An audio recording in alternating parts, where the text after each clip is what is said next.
Dans les étendues infinies du désert du Sahara, où les dunes dansent sous le souffle capricieux du vent, et où le temps semble s'être perdu entre les grains de sable, une mystérieuse légende refait surface. Par une nuit étoilée, où le ciel semble écouter les secrets du désert, deux compères bien malgré eux se retrouvent entraînés dans une aventure aussi vieille que les dunes elles-mêmes. Sperper le Fennec, détective malgré lui au regard perçant, et Ziggy le lézard vert, aussi curieux qu'imprévisible, vont devoir unir leurs talents bien malgré leurs différends. Bienvenue dans l'énigme de la lampe des ancêtres, où chaque pas réveille un mystère. La nuit était tombée sur le Sahara, et le ciel était parsemé d'étoiles scintillantes comme des diamants sur un tapis de velours noir.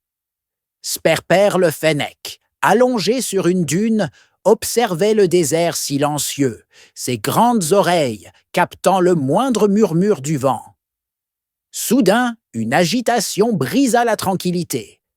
Ziggy le lézard vert apparut, sa queue frétillant d'inquiétude, ses écailles brillant sous la lumière de la lune.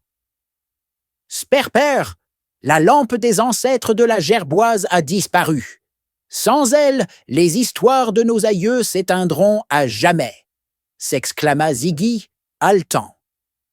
La lampe des ancêtres, un artefact en cuivre ciselé, était bien plus qu'un simple objet.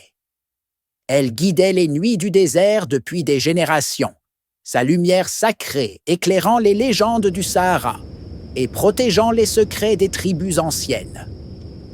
Sans elle, une partie de l'âme du désert serait perdue à jamais. Armé de sa loupe, Sperper examina minutieusement les traces autour de la tente de la gerboise. Le sable gardait les secrets de la nuit précédente et chaque détail comptait.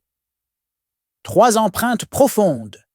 Trop lourdes pour un renard, elles semblaient appartenir à un animal plus massif, peut-être un dromadaire ou un intrus inconnu. Éclats d'argile bleue, provenant d'un pot de méhari, dispersés comme si quelqu'un avait trébuché ou lutté.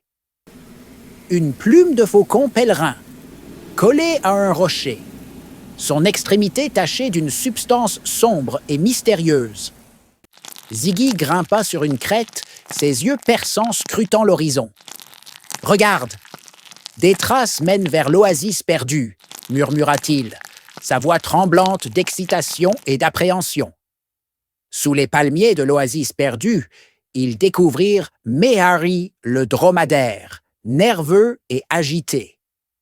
Ses yeux fuyaient leur regard et ses pattes tremblaient légèrement. « Je n'ai rien volé! J'ai vu le corbeau emporter un objet brillant vers les ruines de Silex, » déclara Méhari, sa voix tremblante. Sperper, sceptique, murmura « Le corbeau? Impossible! Sauf si quelqu'un l'a manipulé. » Les ruines de Silex étaient un lieu maudit, où les ombres semblaient vivre leur propre vie et où les murmures des anciens résonnaient encore. Personne n'osait s'y aventurer après le coucher du soleil. Et voilà, c'est la fin de cet premier épisode. Si tu as aimé, n'oublie pas de laisser un like et de t'abonner pour ne rien manquer de la 2e épisode et de prochaines aventures. Active la cloche pour être averti dès qu'une nouvelle vidéo est en ligne. On se retrouve très bientôt.